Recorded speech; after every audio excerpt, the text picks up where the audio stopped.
Alright, today we're going to learn how to make a Powtoon. Now, the Powtoon is the way you're going to present your research findings, right? We talked about this a couple weeks ago when we first started the unit, but now we're going to get into the specifics. All I did here was I entered into Google Powtoon, and notice it is the first thing that comes up. So if you go ahead and click on this, it will take you to the Powtoon start page. Now all you're going to do is select Start Now, this big blue button that's here. And from here it asks you to sign up. You have a couple different options. You can sign in with your school Gmail, with Facebook or with LinkedIn, or you can do this the traditional way. Now once you've signed in or you've created your free account, you'll have access to actually make some videos. Okay, so this is my account. I have the free account. It's the same as you. You can see I've made 2 of the Powtoons in the past. So up here, you can see explainer video, marketing video, infographic video, so on and so forth. You can pick a template, right? So let's click on the infographic, and you see they have different options. So Pro Plus, Pro. We want one that is free, which won't have a label. Just wait for this to update. Now you can choose to pay for an account, but we're not going to do that. So look, this one has no little rectangle next to it, so it means that it's free. So you can go through any of these templates. Let's say if I go up here, I can filter them. Education, student resume one. You can preview it. Let's preview.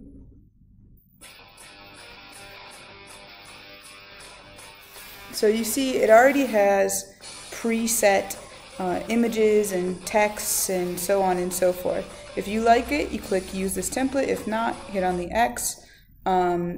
And you can keep looking for something a little bit better. So let's just say I'm going to use this.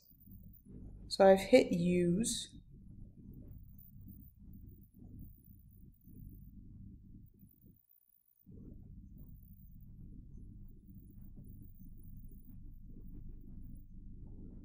And just wait for it to load.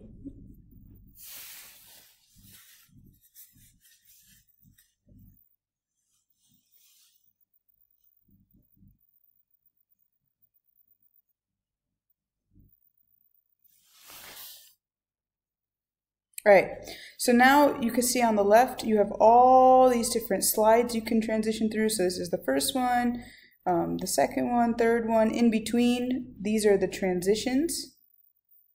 These are the transitions. You can edit any of this. The best way to get familiar with the program is to just play around with it for a while. So it might take you a while to learn how to make changes. But you can make just about anything you can think of, you can do through this program, right? So just play around with it, get familiar with it. You can delete different things, you can add different images in, but you just come accustomed to it. When you're done, I want you to click up here and rename your Powtoon to the title of your research paper. So mine might be called In Defense of the Humanities, right? And you just hit save, and then you're good to go. So if you have any questions as you work in class, just let me know. But play around with the program, figure out, what types of figures you can add in, and so on and so forth.